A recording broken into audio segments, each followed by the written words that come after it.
আসসালামু আলাইকুম রহমতুল্লাহি ওবরাকাতু। ইন্নাল হামদুলিল্লাহ, সমস্ত প্রশংসা আল্লাহ তাআলার জন্য। চিন্তা মুক্তি এবং দুঃখ দুর্দশা বিপদ মুক্তির আমল। আজকে একটি আমল বলে দিচ্ছি, যে আমলটি করলে আপনার যাবতীয় চিন্তা ভাবনা, দুঃখ দুর্দশা, দুশ্চিন্তা দূর হয়ে যাবে ইনশাআল্লাহ।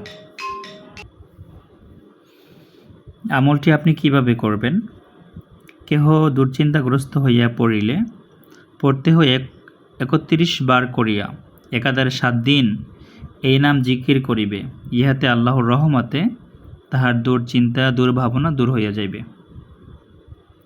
আপনি যদি প্রতিদিন ইয়া বাদিউ এই নামটি ৩১ বার করে পড়তে পারেন। আমি আরও সহজ করে বলে দিই আপনাদেরকে না, আমলটি কীভাবে করবেন।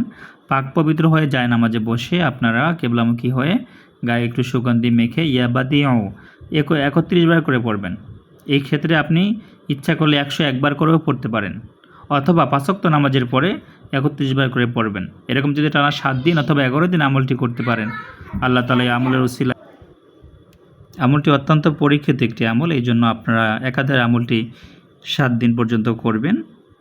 আর যদি সম্ভব হয় ১১ দিন ২১ দিন পর্যন্ত করলে আরও বেশি কার্যকারিতা পাবেন। ইয়া বাদিউ এইভাবে ১০১ বার অথবা ৩১ বার করে ৫ ওয়াক্ত নামাজের পরে পড়বেন টানা ৭ দিন। ইনশাআল্লাহ আল্লাহ পাক রব্বুল আলামিন এই আমলের উসিলায় আপনার দুশ্চিন্তা দুর্ভাবনা, আপনার যে কোনো রকমের সমস্যা ইনশাআল্লাহ দূর করে দিবেন। আপনারা যে কোনো কাজের জন্য অথবা জরুরি প্রয়োজনে উক্ত নাম্বারে আপনারা যোগাযোগ করবেন। হুজুরের সাথে কথা বলতে পারবেন। ইমো হোয়াটসঅ্যাপ খোলা রয়েছে, এখানে আপনারা টেক্সট অথবা আপনারা কল করবেন। আল্লাহ আমাদের সকলকে যাবতীয় সমস্যা থেকে হেফাজতে রাখুক, বিপদ আপদ বালা মুসিবত থেকে আল্লাহ আমাদের সকলকে রক্ষা করুক। আল্লাহুম্মা আমিন। আসসালামু আলাইকুম রহমতুল্লাহি ওয়া বারাকাতুহু।